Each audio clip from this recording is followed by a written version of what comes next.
What if Peyton Manning never left the Colts? Now that it's season 3 since he's retired, this has probably been up there as one of the most talked about theories in the most recent years. And of course, now that I'm finally in the mood to after like 2 months to finally talk about this, here we go as we begin the first of a whole bunch of long ass theories coming up. So here we go. What if this happens? What if that happens? What if? An NFL theory.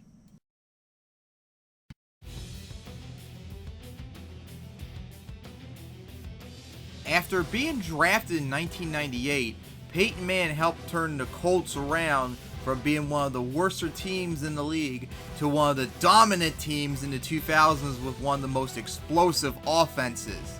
Under his tenure from 1998 to 2010, the Colts made the playoffs in all but 3 years, won over a half a dozen division titles, be it the AFC East one time or multiple NFC South titles, led the Colts to 3 AFC championships, including 2 Super Bowl appearances, winning the one in 2006. However, in 2011, he needed 2 neck surgeries and would end up missing the entire 2011 season, with the Colts finishing tying the Rams with the league worst 2-14. And since the Colts had the number 1 overall pick with 2 incredible quarterbacks, with the 2 first picks up available being Andrew Luck and RG3, the Colts decided to release Peyton as he then went on to sign with the Broncos. He would lead the Broncos to be one of the dominant teams in the AFC in the early to mid 2010s, including setting the number 1 offense of all time in 2013. The Broncos would win the AFC West all of those 4 years, get either a first round bye or home field advantage every year, make it to 2 Super Bowls, including winning in 2015 in his final game before retiring. Meanwhile, with the first overall pick, the Colts took Andrew Luck to be his successor and immediately showed results, going 3 straight playoff appearances and advancing more into the playoffs each year. However, since 2015, the Colts have regressed. Andrew Luck, of course, funny enough, missed all of 2017 due to injuries. And it's so strange that the Colts kind of somewhat similar position to 2011, but at least Andrew Luck so far looks like he's going to be able to play in 2018, so hopefully the Colts will be able to turn around quickly. But of course, what if this all changes? What if Peyton plays for the rest of his career as a Colt? Well, we're going to find out. So here we go.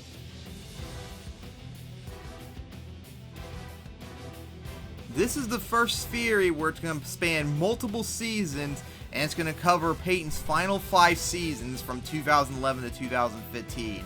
So we start off in 2011 where, for whatever reason, be it he never has neck injuries or he miraculously recovers in time, either way, Peyton not only will play in 2011, but he'll be ready to start in week 1.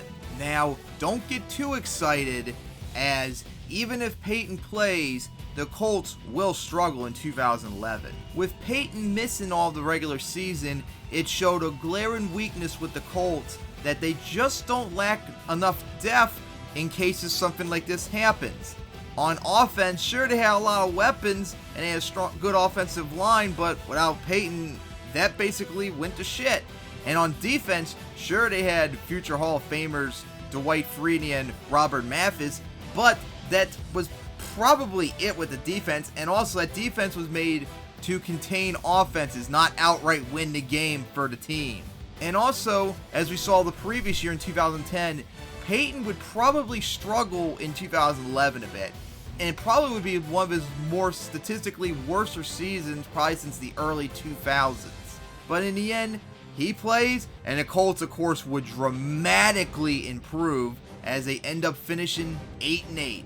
Not really good, and it would regress from the 10-6 record 2010, but that would still be a massive improvement from our timeline, and they would still be in the playoff mix.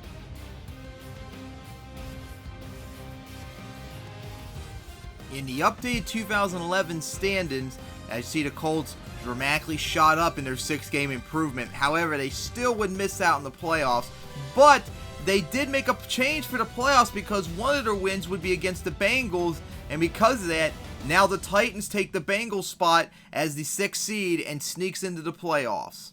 And the first playoff matchup would be the Titans visiting the Texans in a rematch from last week's game, where the Titans beat the Texans to sneak into the playoffs. And this game, I'm not exactly sure how it would go, considering the fact that the Titans just beat the Texans the previous week. But the Texans did play very hard in the playoffs. If you remember, they destroyed the Bengals and almost did beat the Ravens in the divisional round. Plus, it is a rematch from the previous week, so they would want revenge on that. So, in the end, I think the Texans might pull it out, and with that, the rest of the playoffs remains exactly the same, as it'll still be the Giants beating the Patriots in the Super Bowl.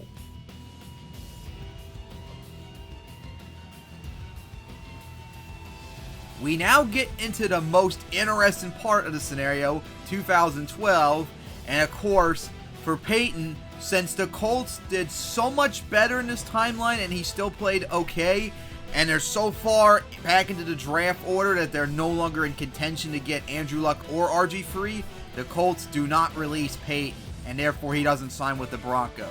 So with this point of divergence, it begs the question, what happens to Andrew Luck and the Broncos? Well, first off, the Broncos, I think they would have stuck with Tim Tebow. After all, he did help lead the Broncos to the playoffs the previous year, and he was such a huge popular player in the league. Oh God, I remember Tebow Mania that season, so he most likely would have stayed on the Broncos and not be traded to the Jets. But then what would happen with Andrew Luck? Well, we gotta take a look at the teams with the top 2 picks. In our timeline, it was the Colts and Rams that had the top 2 picks. This time, however, it's the Rams and Browns that have the top 2 picks. And remember, the Rams have Sam Bradford still after 2 years, and with the Jeff Fisher era beginning, of course, like in our timeline, they're not going to give up on him.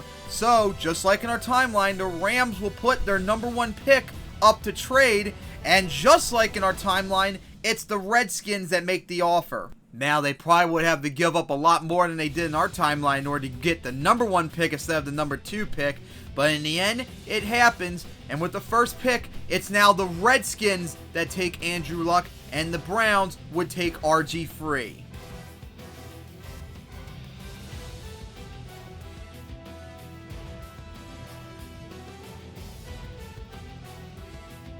As 2012 would begin, Peyton Manning and the Colts would struggle a bit at first due to a tough schedule and the team still being in rebuild mode basically, but the team would bounce back quite a bit from their disappointing 2011 season and improve to 11-5, still being the same record they had in our timeline. With the Broncos still dealing with Tim Tebow, they're going to have a tough time in 2012, but thankfully for them, they still have a good running game and a pretty good defense to help them out, plus the AFC West being pretty weak, but they're not going to have that dominant 13-3 season they had with Peyton. Instead, they will finish back-to-back 8-8.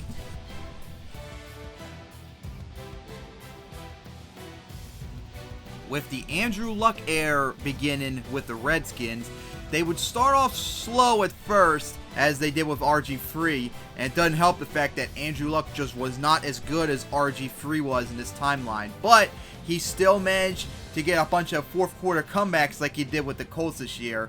But in the end, the Redskins won't have an impressive season, but not as impressive as it was in our timeline, as they end up finishing 9-7. With the RG3 era now beginning, the Browns, like the Redskins, would start off slow, especially considering the fact that they're not going to have Trent Richardson in his only good season, as RG3 is going to have to do much more of the work.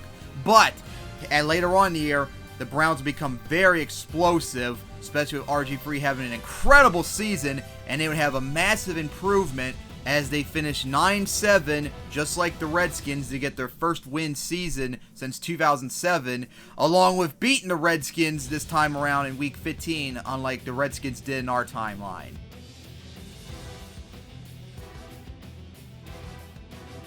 With the updated 2012 standings in the AFC, with the Broncos not rising to the top, it's the Patriots that now have the number 1 seed, the Texans go up to the number 2 seed, the Ravens go up to the number 3 seed, and the Chargers would win the AFC West over the Broncos due to tiebreaker. The Colts and Bengals still maintain their original seeds. Meanwhile, in the NFC, the Falcons still have the number 1 seed. The Packers move up to the number 2 seed. The 49ers fall to the number 3 seed. The Giants win the NFC East over the Redskins due to a tiebreaker, and the Seahawks and Vikings still maintain their original seeds. Since I don't think the Vikings can beat the 49ers, nor can I think the Giants beat the Seahawks, and I mentioned my older theory when the 49ers visit the Packers with Colin Kaepernick, I think nothing would change on the NFC side, as it'll still be the 49ers making the Super Bowl. Meanwhile, on the AFC side, the Ravens would once again beat the Bengals in their rematch from the previous week. But then the big showdown on the AFC side as the Colts visit the Chargers.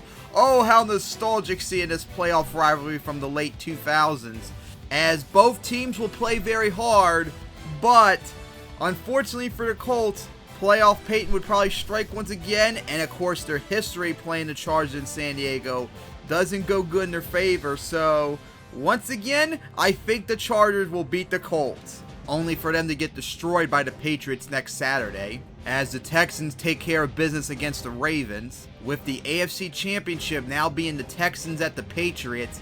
However, it'll go just like how their 2 games in the season went. The Patriots destroying them. So Super Bowl 47 is now the Patriots and the 49ers in a rematch from earlier in the season, where if you remember, the 49ers went out to Foxborough and they absolutely spanked the Patriots and stopped the huge comeback that they were making.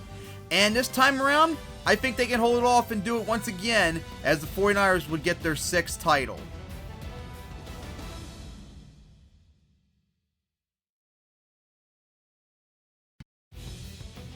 After a rebuilding year, the Colts look ready and primed to make a Super Bowl run once again, as Peyton Manning puts up his best season ever, as the Colts have one of the best offenses of all time, if not put up the best offense under the Peyton Manning era. But unfortunately for them, a lot of their losses during the season were outright blowouts, and I don't think even with Peyton that would make much of a difference. So once again, despite this incredible improvement, the Colts once again finish 11-5.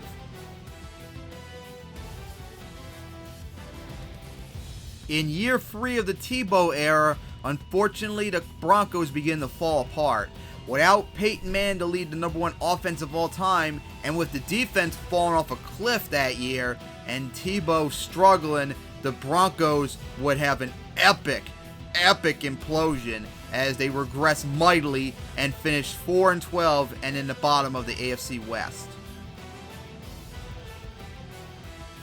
After an impressive rookie season, Andrew Luck and the Redskins look ready to make a run for a playoffs and an NFC East title.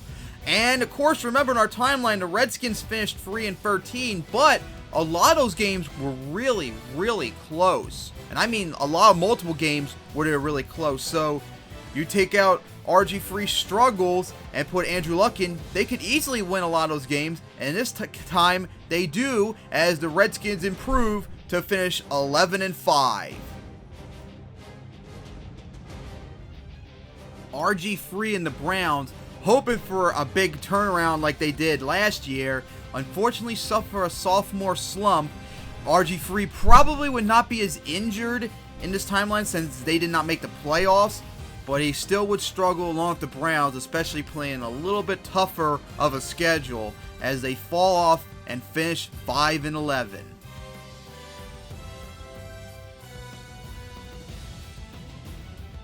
In the updated 2013 standings, in the AFC, it's now the Bengals that got the number 1 seed over the Chiefs, who went up to the 2nd seed and won the AFC West. The Patriots fall to the 3rd seed. The Colts still maintain the 4th seed. The Chargers move up to the 5th seed, and the Ravens get the 6th seed.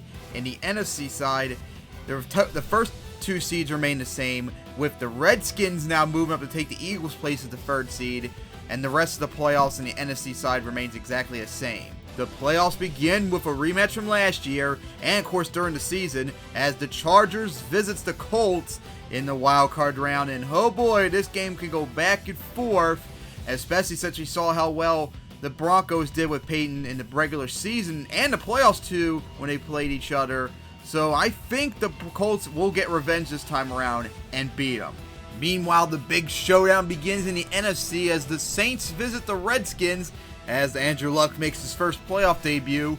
And unlike with the Eagles game, it's the Saints that start off strong and take a big lead. However, Andrew Luck and the Redskins manage to go downfield and get the game-winning field goal at the last second to move on to the divisional round. The Patriots go on to destroy the Ravens again, and the 49ers still beat the Packers, only for them to get shut down by the Seahawks the next Saturday. The Chiefs handle their business against the Patriots.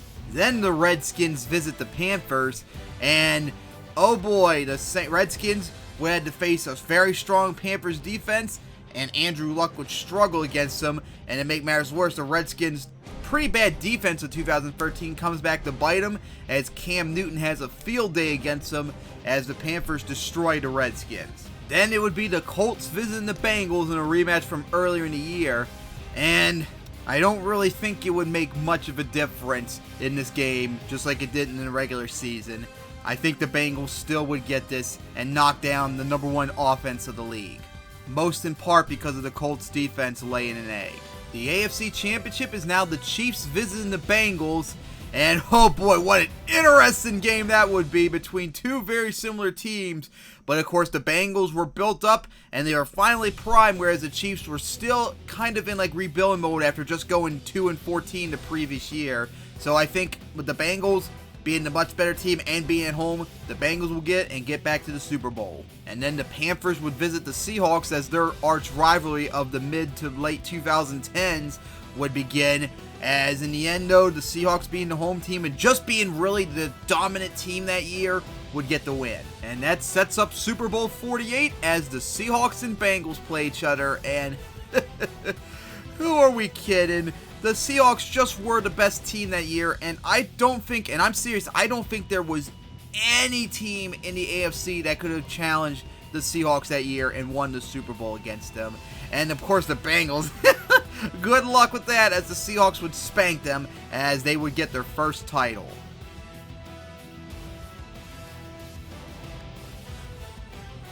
It's now the 2014 offseason, and a whole bunch of things would change now.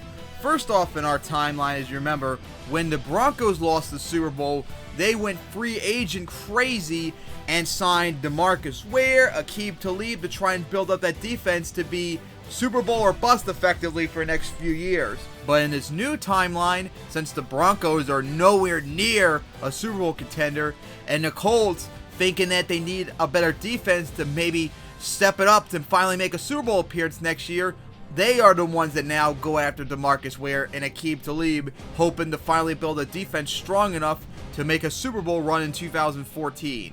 Also, after 4 years, the Broncos decide not to renew Tim Tebow's contract and let him go, ending his era.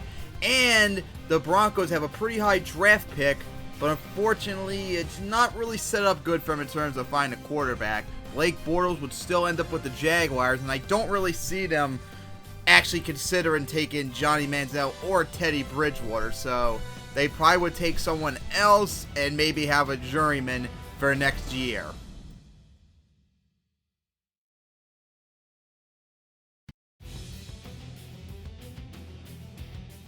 Peyton Manning and the Colts would start off very hot and strong in 2014, even going almost the entire first half of the season undefeated. However, of course, Peyton would struggle down the last half of the season, but the Colts defense particularly would help pull out some wins in the end, and the Colts would end up improving to 12-4 and putting themselves in good position in the AFC playoffs. Without the offensive juggernaut that Peyton Manning provided, and without the defense that free agency provided, the Broncos have fallen off the cliff completely in 2014. They are in the cellar in the AFC playoffs, and they are one of the worst teams in the league as they finish 2-14, right there as one of the worst teams in the league record-wise, with only Von Miller being the bright spot on that team. After making the playoffs last year, the Redskins look forward to make a Super Bowl run in 2014, and Andrew Luck has his best season so far However, problems came arise during the season, as it turns out the NFC was very, very powerful this year, including not only did they have to deal with the Eagles, they had to deal with the rise of the Cowboys out of nowhere, and that turned out to be a major problem for them and preventing them from improving too much, as they finished once again 11-5 in a very, very crowded top of the crown in the NFC conference. After a disappointing 2013 season, RG3 and the Browns looked ready to try and make another playoff run. Unfortunately, the season looked like it was doomed from the start when RG3 suffered an injury in the second game and he missed a bunch of weeks. But thankfully for the Browns, they had a pretty good defense that year, and his backup played well enough, and then RG3 finally came back, and of course, he played significantly better than any of the quarterbacks in the 2014 Browns did, and they make their surprising rise like they did in our timeline, but they don't lose a whole bunch of the games near the end of the season like they did in our timeline. They win a whole bunch of them, and in the end, the Browns surprised the league by improving to 10-6, their best season since 2007.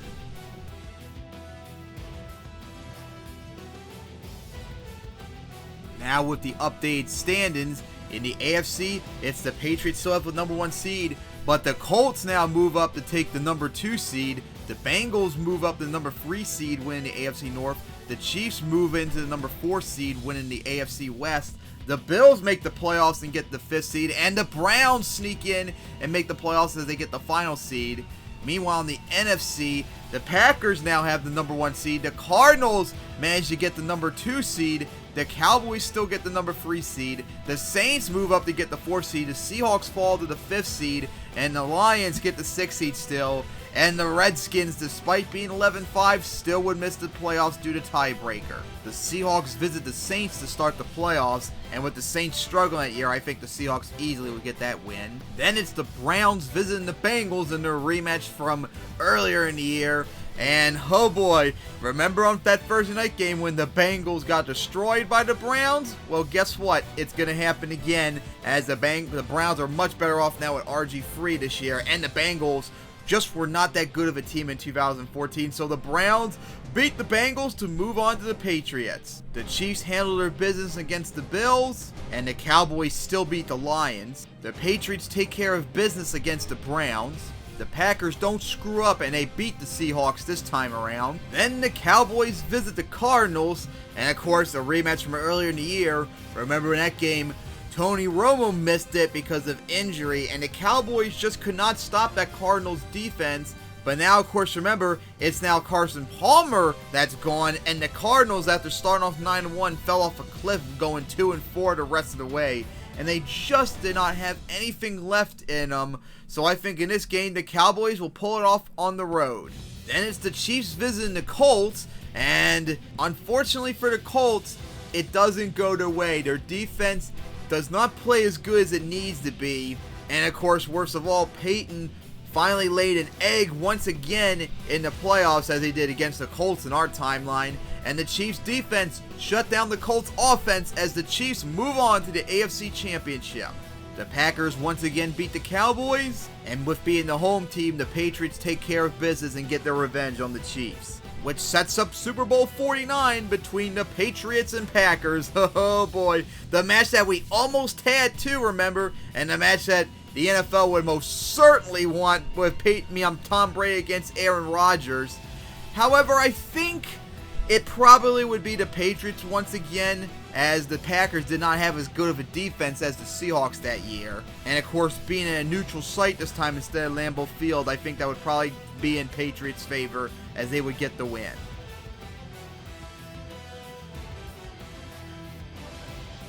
Going into the 2015 offseason, the Broncos consider themselves maybe lucky because they tied the Titans and Buccaneers at 2-14, so they're in a freeway tie for the top 3 picks, and they're hoping maybe they'd be lucky enough to get number 1 or 2. That way they'd be in position to take either Jameis Winston or Marcus Mariota. But unfortunately for the Broncos, due to the tiebreakers, The original top 2 picks still remain to the Buccaneers and Titans, as they're stuck at the number 3 seed and out of range to get either Jameis Winston and Marcus Mariota. Holy shit, nothing's going right for the Broncos in this scenario, as looks like they're going to have to go another year with a juryman.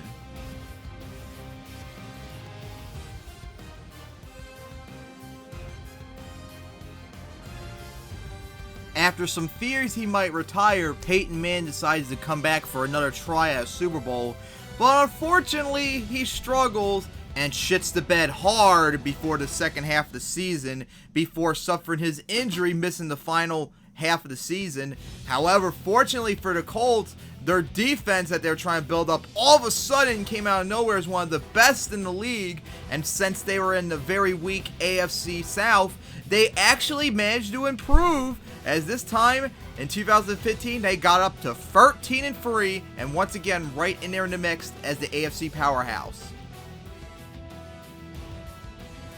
The Broncos won't have Peyton Manning screwing their team up, unfortunately probably not Osweiler either, but more importantly they're not going to have the defense that they would in our timeline, but they still have Von Miller at least, and they have a couple other defensive players that they picked up during the draft and such in free agency. So the defense would play okay, but not as good as our timeline, nor with the offense they would not have by and large. But in the end, the Broncos do improve to 4-12.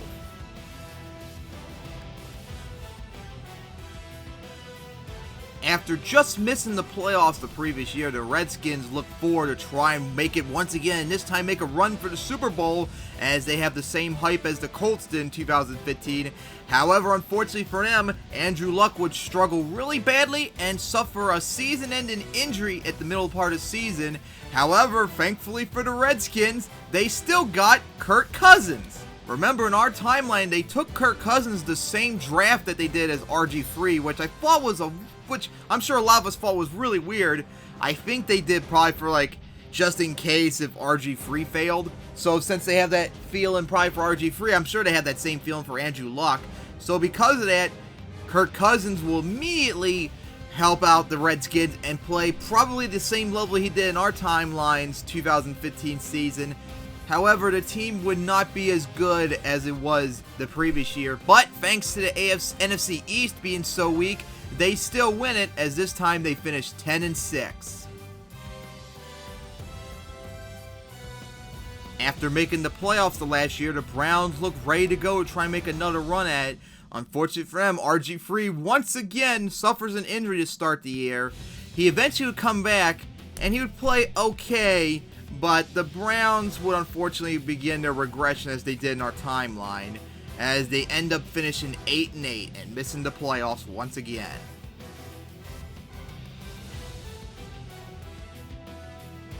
In the updated standings, nothing changes on the NFC side. However, in the AFC side, things change a lot, as the Patriots and Bengals, and now the Colts instead of the Broncos, are in their three-way tie.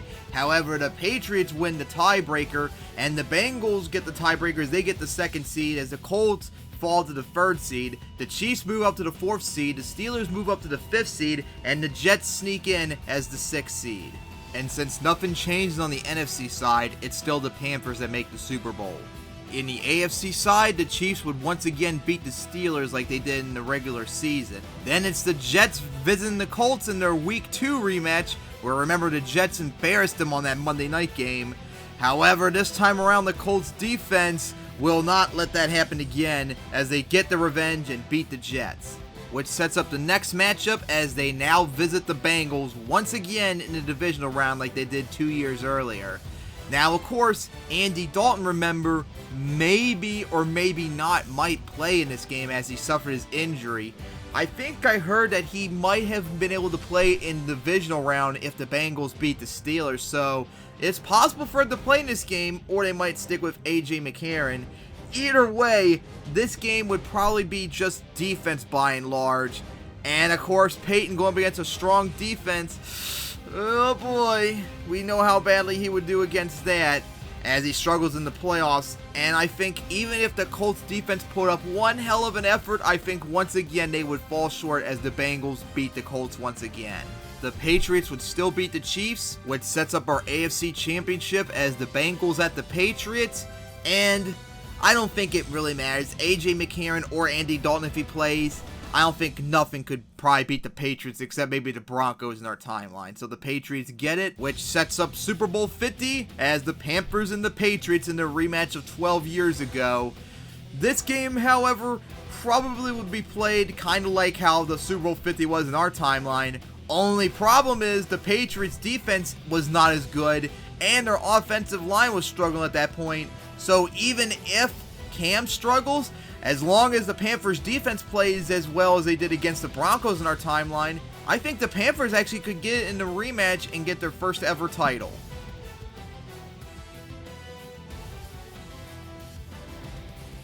Since this is the first time I'm talking about this is a new feature called Epilogue, where I'll talk about series that go multiple seasons, where I talk about the teams that were changed in the series, how they did, and how their future could be after the scenario is over. So of course we start off with Peyton Manning and the Colts. For those two, the Colts would play much better record-wise in our timeline. They would make the playoffs in 4 of the years instead of 3 in our timeline. However, they would not get far at all. They would never make it to the AFC Championship. And their playoff record in this timeline would actually be worse than our timeline at 2-4 compared to 3-3. And of course, Peyton would never make it to another Super Bowl, let alone winning one of them, making it to 2. So he retires after the 2015 season.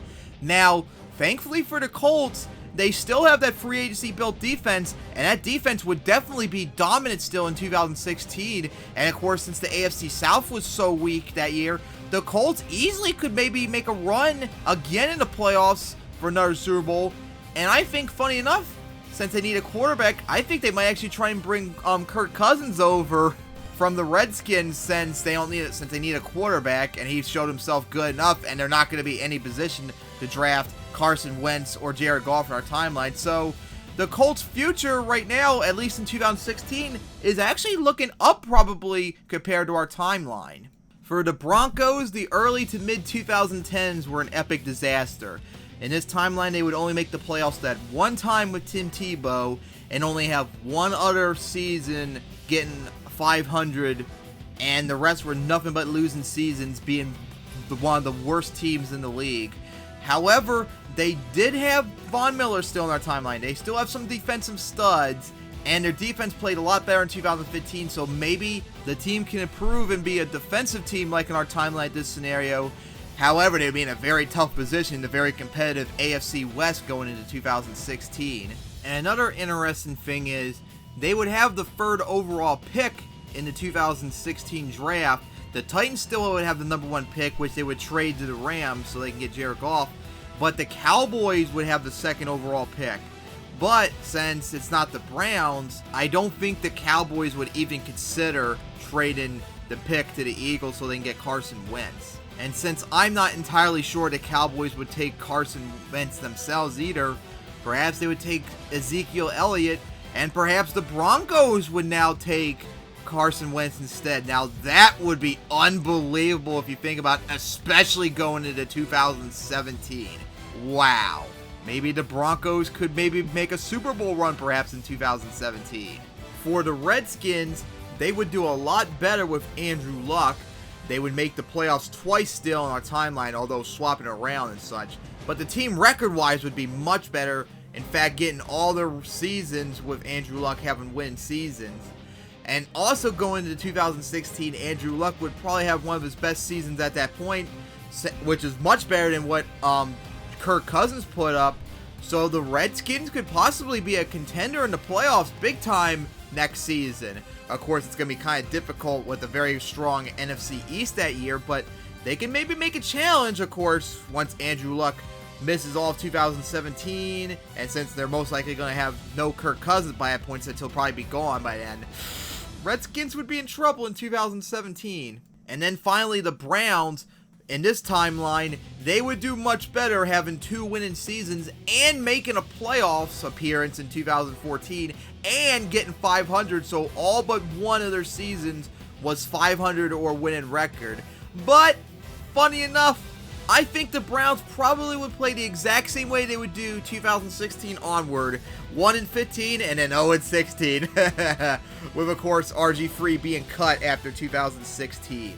But hey, since he did a much better job with the Browns than with the Redskins, maybe he would be picked up in 2017.